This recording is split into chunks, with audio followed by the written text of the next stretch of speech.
నమస్తే welcome to signal TV. ఇప్పుడైతే మనం సోమాజిగూడ ప్రెస్ క్లబ్లో అయితే ఉన్నాము. మరి ఇక్కడ గ్రూప్ 1 విద్యార్థులు కూడా పెద్ద మొత్తంలో ధర్నాలు చేస్తున్నారు. ప్రతిరోజు కూడా ఏదో ఒక విషయం అనేది గ్రూప్ 1 గురించి మరి పేపర్లో ప్రతినిత్యం నిలుస్తూనే ఉంది. మనం అందరం చూస్తూనే ఉన్నాము. మరి ఎగ్జామ్ కూడా మళ్ళీ కండక్ట్ చేయాలి, దీనిపై కూడా సిట్టింగ్ జడ్జి విచారణ జరిపించాలని చెప్పేసి కూడా వీళ్ళు ధర్నాలు చేయడం అనేది తరచూ జరుగుతూనే ఉంది. మరి దీనిపై వాళ్ళు ఏం మాట్లాడతారు, అసలు వాళ్ళ మాటలను ఒకసారి తెలుసుకునే ప్రయత్నం అయితే చేద్దాం. తెలంగాణలో గ్రూప్ 1లో కూడా పెద్ద మొత్తంలో కూడా అవకతవకలు జరిగాయని చెప్పేసి కూడా ఇటు నిరుద్యోగులు ఆరోపిస్తున్నారు. ఎగ్జామ్ అయిపోయింది, ఆల్రెడీ రిజల్ట్ కూడా వదిలిపెట్టారు. ఇప్పుడు ఏంటి ప్రధానంగా వాళ్ళ డిమాండ్స్ ఏంటి? ఈ గ్రూప్ 1 మెయిన్స్ రిజల్ట్ వచ్చిన దాని తర్వాత ఈ ఉద్యమం అనేది ఇంకా ఊపందుకుంది. దానికి గల ప్రధానమైన కారణం ఏంటంటే ఎవరైతే బాగా రాశారు అనుకున్న వాళ్ళకి జాబులు రాలేదు, ఎవరైతే ఏమి రాయలేదు అనుకున్న వాళ్ళు జాబులు వచ్చాయి. దాంట్లో కొన్ని ఎగ్జాంపుల్ చెప్పాలనుకుంటున్నాను. నేను ఇప్పుడు 15 ఇయర్స్ నుంచి నేను టీచింగ్ చేస్తున్నాను. నేను ఇప్పుడు 6 సార్లు గ్రూప్ 1 మెయిన్స్ రాస్తాను, 6 times group 1 state public service commission కూడా చెప్తున్నాను. ప్రతిసారి ఎగ్జామ్ రాసిన తర్వాత మేము సెల్ఫ్ ఎవాల్యుయేషన్ చేసుకుంటాం. మాకు ఎన్ని మార్కులు రావచ్చు అందాజా అప్రాక్సిమేట్లీ చేసుకుంటాం.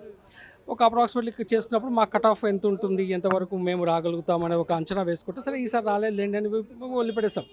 ప్రతిసారి ఇలా పోయింది. ఏపీఎస్సీ గ్రూప్ 1 మెయిన్స్ కూడా రాస్తాం, పక్క రాష్ట్రం వెళ్ళి కూడా రాస్తాం. అక్కడ కూడా చూసుకున్నాం స్కోర్, సరే రాలేదులేండి అనుకున్నాం. ఈసారి నేను ఇక్కడ మీడియా ముందుకు వచ్చి చెప్పడం గల రీజన్ ఏంటి అని అంటే, పర్టికులర్గా ఈరోజు నేను ఒక సబ్జెక్ట్ ఎక్స్పర్ట్ అయ్యి ఉండి నా సబ్జెక్ట్లోనే నాకు మార్కులు తక్కువ వచ్చాయి. ఇది ఎందుకు ఇలా తక్కువ వచ్చాయి? పోనీ నా ఒకందే ఏమో తప్పై ఉంటుందా అని నేను కనుక్కుంటే నా తోటి ఫ్యాకల్టీస్ ఉన్నారు. ఒక జాగ్రఫీ ఫ్యాకల్టీ ఉన్నాడు, ఒక తెలంగాణ మూమెంట్ చెప్పిన ఫ్యాకల్టీ ఉన్నాడు. వాళ్ళకు కూడా సేమ్ ఇదే జరిగింది.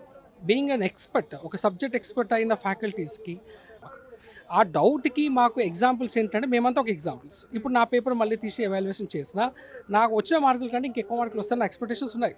ఫర్ ఎగ్జాంపుల్ జనరల్ ఎస్సే రాస్తాం. జనరల్ ఎస్సే నేను ఇంతకుముందు ఎస్సే ఎగ్జామ్స్ రాసినప్పుడు ఒక ఎవాల్యుయేషన్ చేసుకున్నాను. దాంట్లో నాకు 70, 75 మినిమం 75 ఆ రేంజ్లో పడ్డాయి. ఈసారి జనరల్ ఎస్సేస్లో నేను 2 ఎస్సేస్ చాలా పర్ఫెక్ట్గా రాశాను, చాలా బాగా పేపర్ నింపాను. 3వ ఎస్సేకి వచ్చి సరిగ్గా రాయలేదు. సో ఓవరాల్గా నేను ఎక్స్పెక్టేషన్ లాస్ట్ టైం కూడా ఇంతకంటే దరిద్రంగా రాసినా కూడా మేము అనుకుంటున్నాం ఏంటంటే సార్ సంథింగ్ ఈజ్ ఫిషీ, ఏదో జరిగింది. ఇక్కడ జరిగిందనే మాకు దీంట్లో సమగ్ర దర్యాప్తు జరిగితే, ఒక సిట్టింగ్ జడ్జి ఎంక్వైరీ రిపోర్ట్ జరిగితే అప్పుడు మాకన్నీ బయటపడతామని మేము అనుకుంటున్నాం. ఇప్పుడు ఏంటంటే ఎవాల్యుయేషన్ చేయించుకున్న తర్వాత కూడా అయితే మార్క్స్ ఈక్వల్గా ఉండాలి, లేకపోతే ఇంక్రీజ్ అవ్వాలి. బట్ ఇక్కడ మొత్తానికి మార్క్స్ తక్కువ అయ్యాయని చెప్పేసి కూడా ఒక డౌట్ ఉంది. ఇదొక మరొకమైన బ్లండర్ విషయం ఏంటంటే, యూపీఎస్సీలో కూడా మనకి రీకౌంటింగ్ అనే ఆప్షన్ ఎక్కడ లేదండి. రీకౌంటింగ్ అనే ఆప్షన్ తప్పు. సరే, వీళ్ళు ఇచ్చిన దాంట్లో రీకౌంటింగ్ అనే ఆప్షన్ మనకి ఇచ్చారు. ఇచ్చిన దాని తర్వాత ఒక మార్కు తగ్గినా, ఒక మార్కు పెరిగినా అది 100% టీఎస్పీఎస్ ఒక నిర్లక్ష్యమే. ఎందుకంటే ఇంత సీరియస్ ఆస్పిరెంట్స్ ఎగ్జామ్ రాస్తున్నప్పుడు ఒక మార్కు తగ్గినా కూడా ఒక ర్యాంక్ పడిపోతే ఉద్యోగం రాదు. ఒక మార్కు పెరిగిందంటే కూడా వాళ్ళ నెగ్లిజెన్సే కదండి. సో ఇది 100% ఇది ఇక్కడ వీళ్ళు నైతిక బాధ్యత వహించారు జరిగాయి. ఈ తప్పుని వాళ్ళు సరిదిద్దుకునే ప్రయత్నంలో ఒక జ్యుడిషియల్ ఎంక్వైరీ చేయాలి, రీ ఎగ్జామ్ పెట్టాలి. రీ ఎగ్జామ్ పెట్టి మళ్ళీ మీరు ఎవాల్యుయేషన్ ప్రాసెస్ చేయండి, అసలు ఏం జరిగిందో తెలుసుకుంటే బాగుంటుందని నా ఒపీనియన్. జీవో 29 విషయంలోనే మీకు ఎలాంటి న్యాయం జరగలేదు, సో ఈ విషయంలో న్యాయం జరుగుతుందని చెప్పేసి అనుకుంటున్నాను. జీవో 29 విషయంలో జీవో 55 అనే ఒక జీవో తోటి మొదటి నోటిఫికేషన్ ఇచ్చినప్పుడు జీవో 29 అని చెప్పి సెకండ్ నోటిఫికేషన్ ఇవ్వడం జరిగింది. అది అసలు ముమ్మాటికి ఈ ప్రాసెస్ అంతా తప్పండి. ఒక్కసారి మీరు ఒక నోటిఫికేషన్ జీవో 55 ఇచ్చినప్పుడు సప్లిమెంటరీగా ఒక 60 పోస్టులు యాడ్ చేసినప్పుడు ఆ అడెండమ్ నోటిఫికేషన్ ఇచ్చి అది యాడ్ చేసుకుంటూ పాత నోటిఫికేషన్ కంటిన్యూ చేసి వెళ్ళిపోవాలి. ఒకసారి నోటిఫికేషన్ ఇచ్చి ఎగ్జామ్ పెట్టిన దాని తర్వాత సెకండ్ ఎగ్జామ్ మళ్ళీ రిజర్వేషన్ తీసుకునే దాని తర్వాత తను మెయిన్స్ ఇంటర్వ్యూలోకి క్వాలిఫై, తను ఫస్ట్ ర్యాంక్ వచ్చేది. అంటే మీరు ఫస్ట్ స్టేజ్లోనే మీరు ఒక రిజర్వ్డ్ కమ్యూనిటీకి రాకుండా చేయడానికి ఇది ముమ్మాటికి జీవో అన్కాన్స్టిట్యూషనల్గానే ఉండాలి. సో అలా జరగడానికి కూడా వీల్లేదు. ఒకసారి మీరు ఒక జీవో ఇచ్చి ఆ నోటిఫికేషన్ ప్రకారం ఉండవు, అదే కంటిన్యూ చేయాల్సింది. హోప్ నెక్స్ట్ నోటిఫికేషన్లో మీరే మార్పులు చేర్పులు చేయాలనుకుంటే with subject to judicial review అప్పుడు చేసుకోవచ్చు. సో అది కూడా ఒకటి వాళ్ళు చేసిన ఒక తప్పుగా నేను భావిస్తాను. ఇప్పుడు అవకతవకలు జరిగాయి, దీనిపై కూడా ఒక జడ్జి కమిటీ వేసి విచారణ జరిపించాలని చెప్పేసి కూడా అంటున్నారు. ఏంటి ప్రధానంగా మీరు ఏంటి? ఇక్కడ మా ప్రధాన డిమాండ్ ఏంటంటే, గ్రూప్ 1 అనేది దాదాపు 11 సంవత్సరాలు వచ్చిన తర్వాత నోటిఫికేషన్ అనేది 563 పోస్టులు అనేవి మళ్ళీ ఎప్పుడు చరిత్రలో ఇంత పెద్ద నోటిఫికేషన్ మళ్ళీ ఎప్పుడు పడదు కూడా. ఇక్కడ నిజంగా తెలుగు మీడియం అభ్యర్థులకు అన్యాయం జరిగిందని చెప్పి స్పష్టంగా అర్థమవుతూ ఉన్నది. ఏంటంటే ఉన్న 563 పోస్టుల్లో ఒక 10 మంది తెలుగు మీడియం అభ్యర్థులు ఉండరా? వాస్తవానికి డిస్క్రిప్షన్ పద్ధతిలో తెలుగులో రాయడానికే మంచిగా ఉంటుంది. రాయడం కూడా తెలుగులో సబ్జెక్ట్ ఉంటుంది, తెలుగు నాలెడ్జ్ ఉన్న వాళ్ళే మంచిగా రాస్తారు. కానీ మీరు తెలుగు మీడియం అభ్యర్థులకు అన్యాయం చేసి ఇంగ్లీష్ కేవలం మిగతా ఏదో మీకు సంబంధించిన వాళ్ళకి ఎక్కువ మార్కులు వేసే ప్రయత్నం చేస్తూ ఉన్నారు. ఇక్కడ సుమారు గత బీఆర్ఎస్ ప్రభుత్వం 503 పోస్టులతో నోటిఫికేషన్ ఇచ్చింది. మీరు ఒక 63 పోస్టులు కలిపి రీనోటిఫికేషన్ ఏమంటే మళ్ళీ కొత్త వాళ్ళకి అవకాశం ఇచ్చారు. మీరు కొత్త వాళ్ళకి దేనికి అవకాశం ఇచ్చారు?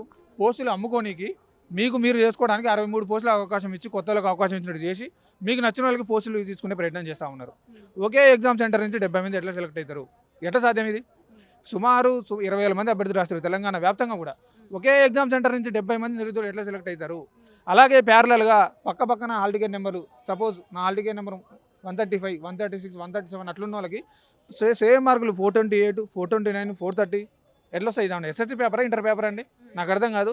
ఇంత షేమ్ అంటే ఎట్లాగో మనం అనుకున్న వాళ్ళకి ఉద్యోగాలు ఇస్తున్నాం కాబట్టి, మనం అనుకున్న వాళ్ళకి ఉద్యోగాలు అమ్ముకున్నాం కాబట్టి వీళ్ళకి మార్కులు వేసినా ఏకుండా 120 అని చెప్పారా? మాకు అర్థం కాని పరిస్థితి. మీరు పబ్లిక్ డొమైన్లో పెట్టండి, మీరు రాసిన పేపర్లు కాబట్టి మాకు అర్థమవుతుంది మీరు నిజంగా దిద్దిరా, నిజంగా ఎవాల్యుయేషన్ చేసిరా లేదని చెప్పేసి. లేదంటే ఆల్రెడీ 563 మంది సెలెక్ట్ చేశారు కదా మీరు 1:1 ప్రకారం, వాళ్ళ పేపర్లను పబ్లిక్ డొమైన్లో పెట్టే ప్రయత్నం చేయండి. అట్లయినా మాకు తెలుస్తుంది కదండి. సరే వాళ్ళు ఏం రాశారో మేము రాశారో మాకు కూడా తేడా తెలుస్తుంది కదా. కానీ ఇక్కడ 60 మార్కుల దాకా దాదాపు తక్కువ అయ్యాయని చెప్పేసి కూడా చెప్తున్నారు. అవునండి, ఎస్. ఇక్కడ రీకౌంటింగ్ పెడితే వాస్తవానికి రీకౌంటింగ్ 1000 రూపాయలు అని చెప్పి తీసుకున్నారు. సుమారు ఒక 1000 మంది అభ్యర్థులు కూడా రీకౌంటింగ్ పెట్టడం జరిగింది. అయినా కానీ మార్కులు కూడా తగ్గుతున్నాయి. ఇక్కడ ఏంటంటే రీకౌంటింగ్ పెడితే మార్కులు పెరగాలి, లేకపోతే మార్కులు అట్లనే ఉండాలి. మార్కులు పెరుగుతున్నాయి. ఇక్కడ కోర్టులో కూడా ఈరోజు కోర్టులో కూడా కేసులు వేస్తే ప్రభుత్వ ఉద్యోగులు మాకు తక్కువ వచ్చని చెప్పేసి కేసులు వేస్తే వారు పర్సనల్ డేటా తీసుకొని వాళ్ళ మీద వాళ్ళకు కూడా టీఎస్పీసీ నోటీసులు ఇచ్చే ప్రయత్నం చేస్తూ ఉన్నారు. మీ ఆల్రెడీ అవసరమైతే మీ ఉన్న ఉద్యోగాలు కూడా పీకేస్తాం, మీకెందుకు ఈ సమస్య గురించి, మీ ఆల్రెడీ ఉన్న ఉద్యోగాలు మీరు ఉండండి అన్నట్టు వాళ్ళకు కూడా. ఇప్పుడు ప్రతి ప్రజాప్రభుత్వం, ప్రజాపాలన, నియంత్రిత పాలన పోయింది, అందరికీ అధికారం వచ్చినట్టు మంచిగా మాట్లాడతామని చెప్పేసి మీరు అన్నారు. మీరు మాట్లాడుతున్నా మమ్మల్ని కూడా అరెస్ట్ చేసే ప్రయత్నం చేస్తూ ఉన్నారు. ఈరోజు అశోక్ నగర్ చిక్కడపల్లి లైబ్రరీకి వెళ్తే నిరుద్యోగుల బాధ అంతా ఇంత కాదు. ఎందుకంటే 10 సంవత్సరాల నుంచి కూడా కడుపు కట్టుకొని కాలు కట్టుకొని ఇంటి దగ్గర అమ్మ నాన్న అప్పు తీసుకొని అమ్మ తాళ్ళు బట్టి కూడా తాకట్టు పెట్టి చదువుకునే ప్రయత్నం చేస్తూ ఉన్నారు నిరుద్యోగులు. ఇక్కడ వాళ్ళ కడుపు కోత ఏ విధంగా ఉందంటే ప్రతి ఒక్క ఏడుస్తున్నారు, డిప్రెషన్లో పోతున్నారు. వీళ్ళకి సరిగా అవగాహన లేక వీళ్ళకి సరిగా లోపభూషితమైన ఇబ్బంది ఉండి వీళ్ళకి సరిగా అవగాహన లేక అసలు ఫస్ట్ నా టీం తీసుకొని కూడా ఒక 10 మంది టీం తీసుకొని కూడా ఢిల్లీ పోవడం జరిగింది. ఎందుకంటే రేవంత్ రెడ్డి మరి ఇక్కడ ఉండట్లేదు. ఆయన నాకు తెలిసి ఢిల్లీలో కలుస్తున్నట్టు అట్లనే ఢిల్లీకైనా పోయినాం. ఆయన ఎట్లా ఇక్కడ ఉండట్లేదు, ఢిల్లీ నుంచే పాలిస్తానని చెప్పేసి మేము అనుకొని ఢిల్లీకైనా పోతే సరే అక్కడ కలిసి 2 నిమిషాలు మాట్లాడినాం. కానీ అక్కడ కూడా ఢిల్లీకి వెళ్తే కూడా మమ్మల్ని ఎంత ఇబ్బంది పెట్టారంటే, ఎంత తీవ్ర ఇబ్బందులు పెట్టారంటే, మా ఫోన్లు ట్యాపులు చేయడం, ఇంటెలిజెన్స్ వాళ్ళతో ఫోన్లు చేపించడం, మా మీడియా మెయిన్ స్ట్రీమ్లో రానియకుండా చేయడం, ఆ జీవోడు ఉంటేనే మీకు కొట్లాడదామని పోతే అక్కడ కూడా రానియకుండా చేయడం, ఇటువంటి ఇబ్బందులు పెడితే మా ఫోన్ సిగ్నల్స్ కూడా కట్ చేసే ప్రయత్నం చేస్తూ ఉన్నారు. కాబట్టి మేము మళ్ళీ చెప్తున్నాం, నిరుద్యోగులు కష్టపడితేనే ప్రభుత్వం అధికారంలోకి వచ్చింది కాబట్టి ఈనాడు నిరుద్యోగ సమస్యలు పట్టించుకోకపోతే బిడ్డ మళ్ళీ చెప్తున్నాం, త్వరలోనే లోకల్ బాడీ ఎలక్షన్స్ కూడా ఉన్నాయి. లోకల్ బాడీ ఎలక్షన్స్లో ఖచ్చితంగా మిమ్మల్ని ఓడిస్తాం, మా నిరుద్యోగుల సత్తా ఏందో చూపిస్తామని చెప్పేసి చెప్పే ప్రయత్నం చేస్తాం. నమస్తే అమ్మా.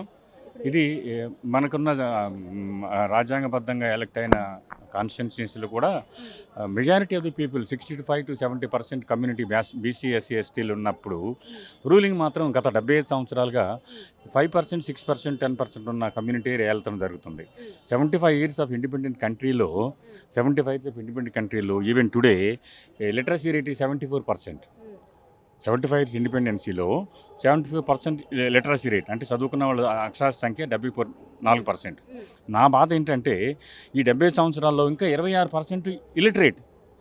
75 సంవత్సరాలుగా ఇలిటరసీ పెరిగిపోతున్న సందర్భంలో మనం ఒకసారి కంపేర్ చేసుకుంటే 47లో మనకు స్వతంత్రం వచ్చినప్పుడు 49లో చైనాకి స్వతంత్రం రాలే. చైనా ఈ రోజున 96.5% లిటరసీ రేట్లో ఉంది. చైనాలో ఉన్న 10 నదుల మీద 87,000 ప్రాజెక్టులు డ్యాములు కట్టారు. మనకున్న జీవనదులు అంటాం గంగా, యమున, సరస్వతి, సింధు నదుల్లో కనీసం 10 ప్రాజెక్టులు కూడా లేవు. 142 కోట్ల జనాభా, ప్రపంచంలో ఇప్పుడు మనది అత్యధిక జనాభా గల దేశం చైనా కంటే. చైనా 142 అయితే అనేక మందికి, లక్షల మందికి అవకాశాలు కల్పించే పరిస్థితి ఉంటుంది. మరి ప్రపంచవ్యాప్తంగా జరుగుతున్న ఈ ఉద్యమాన్ని ఉద్యోగాల కొరకు నిరుద్యోగులుగా భారతదేశంలో ప్రత్యేకంగా తెలంగాణ రాష్ట్రం ఏర్పడిందంటే నిధులు, నియామకాలు, నదుల మీద ఆధారపడి తెలంగాణ రాష్ట్రం ఏర్పడితే నియామకాలను గాలికి వదిలిపెట్టి వాళ్ళ సొంత ఉద్యోగాల కోసం, వాళ్ళ సొంత బాధ్యతల కోసం, వాళ్ళ సొంత కుటుంబాల కోసం పార్టీలు పాటుపడుతున్నాయంటే ఈ రోజున 40 లక్షల మంది నిరుద్యోగులు ఒక తాటి మీదకి వచ్చి ఆందోళన చేసి సిద్ధపడితే దాన్ని మేము పూర్తిగా సహకరిస్తున్నాం, సంతోషిస్తున్నాం. ఈ ఉద్యమాన్ని ఆపకుండా ముందుకు చేసుకోవడానికి మేము ప్రయత్నం చేస్తాం. దానికి ముఖ్యంగా నిరుద్యోగులుగా ఉన్న ఈ ప్రజల్ని, లేకపోతే విద్యా సంస్థల్లో పనిచేస్తున్న ఉద్యోగుల్ని ప్రైవేట్ సంస్థల్లో పనిచేసే ఉద్యోగులను కూడా ఈ ఉద్యమానికి సహకరించాల్సిందిగా విజ్ఞప్తి చేస్తున్నా. Thank you very much. చూసారు కదా, గ్రూప్ 1లో పెద్ద మొత్తంలో అవకతవకలు జరిగాయి. దీనిపై కూడా సిట్టింగ్ జడ్జి విచారణ జరిపించాలి ఖచ్చితంగా. మళ్ళీ ఎగ్జామ్ ఫస్ట్ నుంచి వెళ్ళి కూడా ఎగ్జామ్ పెట్టాలి, అంటే ప్రిలిమ్స్ నుంచి వెళ్ళి కూడా ఎగ్జామ్ మళ్ళీ స్టార్ట్ చేయాలని చెప్పేసి కూడా మేమందరం డిమాండ్ చేస్తున్నామని చెప్పేసి కూడా నిరుద్యోగులు తెలుపుతున్న పరిస్థితి. కెమెరా పర్సన్ రాజుతో శైలజ, సిగ్నల్ టీవీ, హైదరాబాద్.